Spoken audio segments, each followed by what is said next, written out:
Hello everyone, and welcome to the Volunteer Florida Quarterly Progress Reporting and MicroEdge webinar. Today we'll be discussing how you will handle reporting your quarterly progress reports to Volunteer Florida for this current contract year. We will be using the MicroEdge Gifts Online system. As you recall, this is the same system that you use in order to complete your contract and download the documents, as well as uploading your NSOPWs and background check information. We would also be using this system this year to handle your member training requirements and your quarterly progress report. So today we're going to walk through the steps of completing your quarterly progress reports and then show you the 3 trainings that will be required to be submitted in the system as well. Please be advised that this does not replace your financial reporting processes.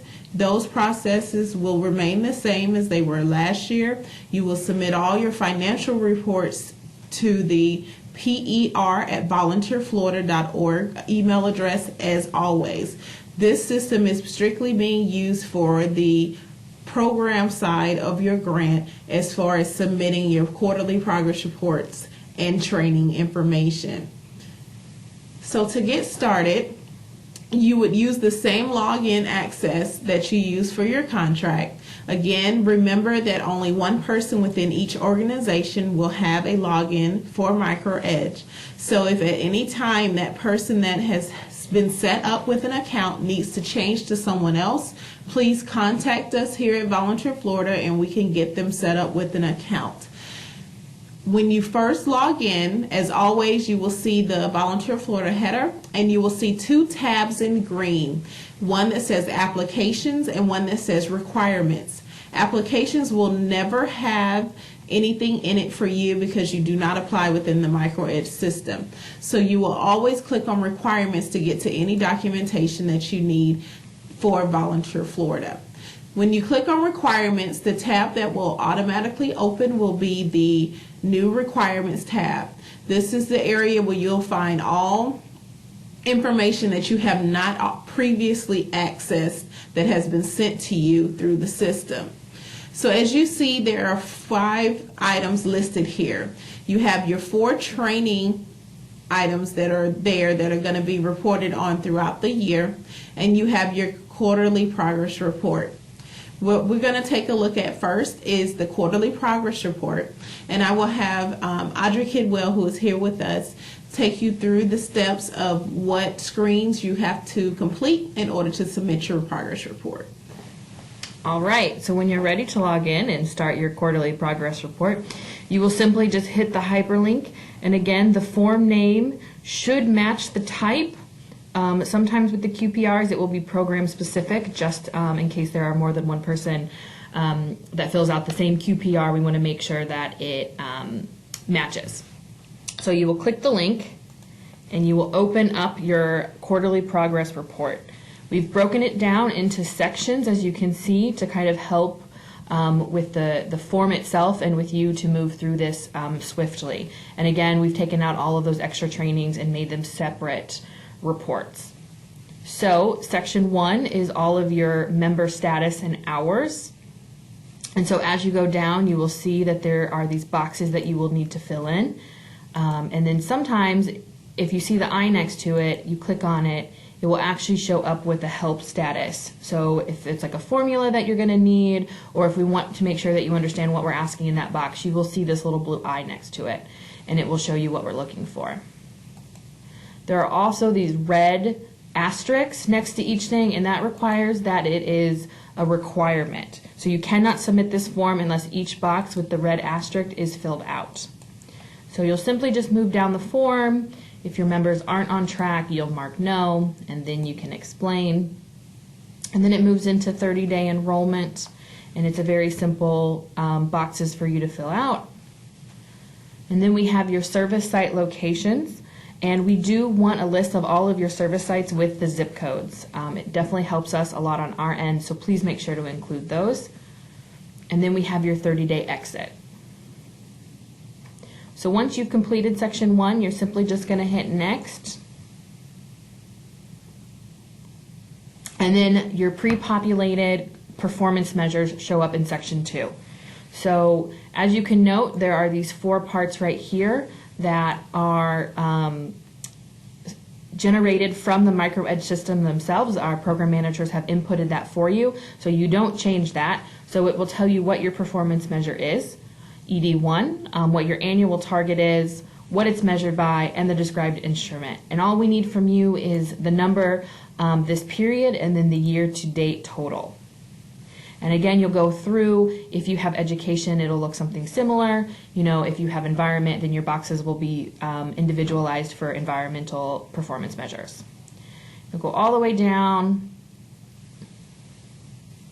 And then at the end of each performance measure section, you have an area to talk about brief description of activities and challenges. These will encompass all of the same performance measures. So all of your education performance measure activities will go in this box, and all of your challenges will go in the box below. And as you go down, we have your volunteer generation numbers. Again, we're going to tell you what the target was, how you said you were going to measure it by, and your described instruments. And again, you will simply just input in the numbers. We have your hours and your number of volunteers. And again, you'll put down the activities and the challenges. And you'll notice next to each of the activity and challenges box, there is a little check mark. This is a spell check for you to be able to make sure that everything is grammatically correct prior to submitting the form. You'll also notice as we go through these screens at the very bottom, there's an option to either hit next or save and finish later. Please be advised that save and finish later will, once you click it, it will take you out of the form, and you will have to access the form by going to requirements and the in progress drop down. So if you're going to be completing the form fully all within the same time, there is not a need to hit save and finish on each screen. What you want to do is just hit next, and it will automatically save your information. So the only time you should really use save and finish later is if you're not going to be completing the form at that time and you want to come back to it. So once you finish your section 2 performance measures, you will move on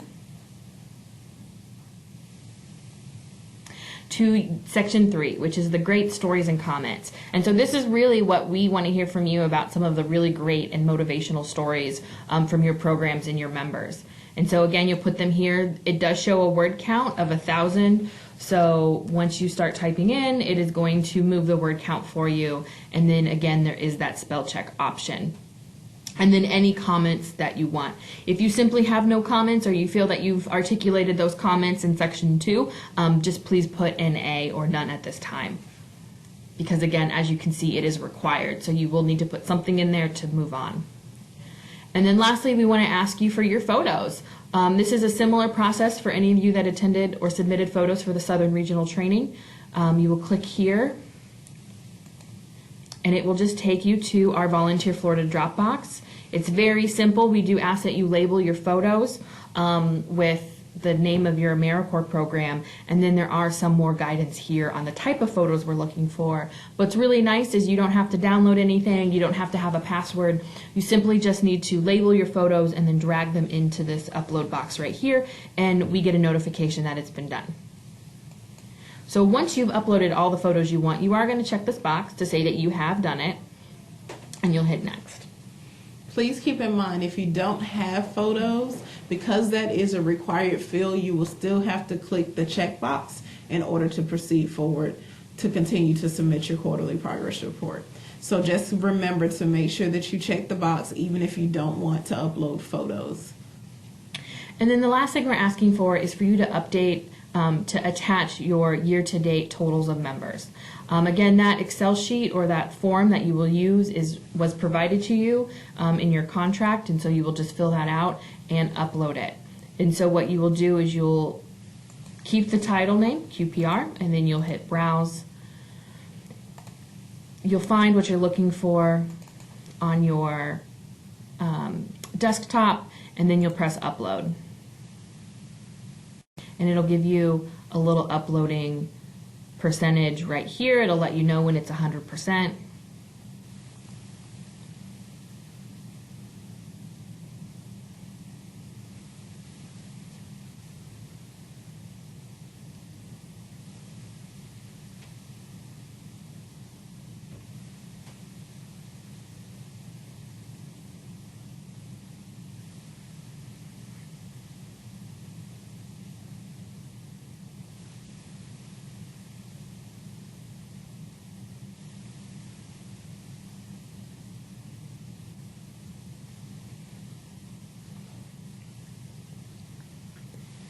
And so as you can notice that the max is 25 megabytes. If you feel that your year-to-date total is going to be more than that, please reach out to your program manager and we can work something out. But like I said, it'll show you the size right here, so you'll know if you're actually coming close to that limit at all. You will see a hyperlink of your attachment here, and that is the name that you had provided, and then this is the name that we provide on our side. And so again, you cannot upload any Excel documents, .coms, .vbs, or .bat. So if you have your year-to-date total in an Excel sheet, we do ask you that you save it as a Word document or PDF before uploading. And then once you're kind of ready to submit, you will hit review and submit. And as you can see, I didn't fill out a lot of things, and so you get a red error message for each field that needs to be filled in because it was not correctly filled in. And so as you scroll down, it's also highlighted, which is really nice. So then you can go back in and type in your numbers or your comments, and then you'll scroll all the way down, and again, it's going to keep telling you every single error you made. And the one thing that is nice about this system is when you do have errors, it doesn't make you go back to each screen. It populates the information for you on the same screen that is giving you the error messages on, so that you can correct all those right there and not have to go from screen to screen to make corrections. And then when you get down, you're going to press update, and then it's going to update, and if you again have any red error messages, it's going to show that, and it's going to show you where. And then finally there is going to be a final submit button, and so you want to make sure that you keep following through until you get that final submit button. And once you do press submit, you will get an email that's populated, an auto-populated email that says, thank you for submitting, this is what you submitted. And so we're not going to submit this, so we're going to finish in later because we're going to come back to it because I don't have all of the information I need. So then, as you can see, we're going to move into the member training really quick because we want to show that to you. So again, the member training is very similar to your Exhibit 3 uploads. It's a very simple, straightforward form.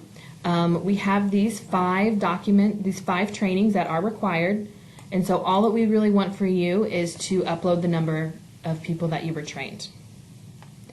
And then some of the programs do offer other types of trainings, and we want to know what they are. So simply put the name and how many members were trained.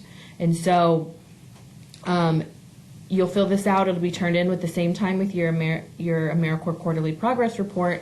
But at any time you do further trainings later on in the grant cycle, or you want to add trainings, please let your program manager know, and then we can send that back to you to update. So we're going to go ahead and just fill this out so you can see the submission process.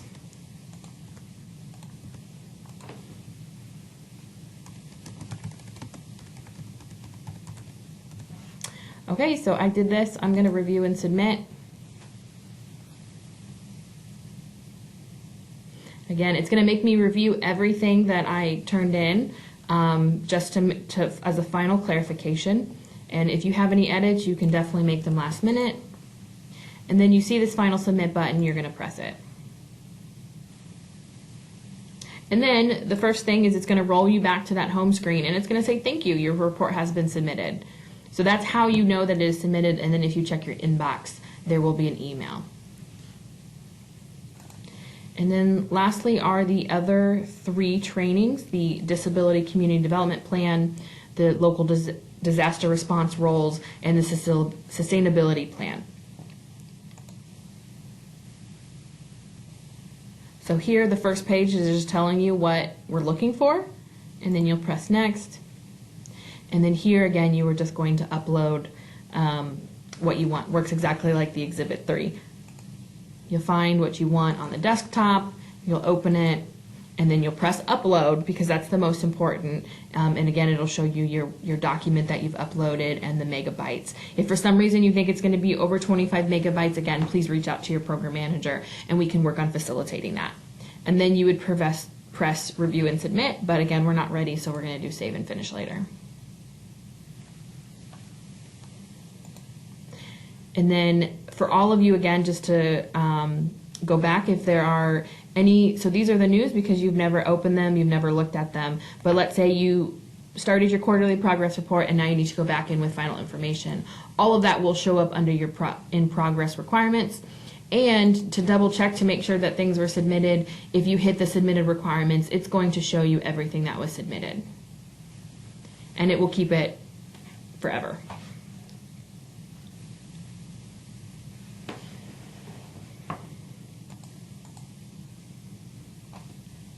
So as you can see, we tried to make this process as straightforward as we could and as simple as we could for everyone to complete. Again, we're always here if you have questions and if you get stuck on something. Some of the key things to always keep in mind is uploading documents need to either be in Word or PDF form. The maximum size they can be is 25 megabytes. And that anytime you have opened a document, it will always show under in progress and not new requirements if you have not completed that document. If you have completed it, it will show under submitted. You should always get an automated email from the system notifying you when you have submitted a document and it completed a particular requirement. It should show you a copy of what you have submitted. You can also, I believe, through the system under the actions, you should be able to send an email to your program manager to notify them of something or to receive a copy of the requirement that you have submitted. So we're always here to answer your questions. This will remain on our website for you to look back at and for you to use as a tool for anyone else in your office that may need to be in the system and completing these requirements. And give us a call if you have questions. Don't hesitate to do that. We don't want you to fill out incorrect information and be afraid to contact us first. Definitely give us a call. We try to make sure that all of your performance measures information within the QPR is the same as what was approved in your application. If you happen to notice something that is different, give your program manager a call and they can discuss that with you. Again, the only thing that you will be completing within that QPR are the boxes that are highlighted in red for input. You do not have to put, you cannot make any changes to your performance measures through this process. Changes to performance measures still remain the same and you have to go through your program manager in order to discuss those. Thank you so much for attending and watching this webinar, and we look forward to working with you.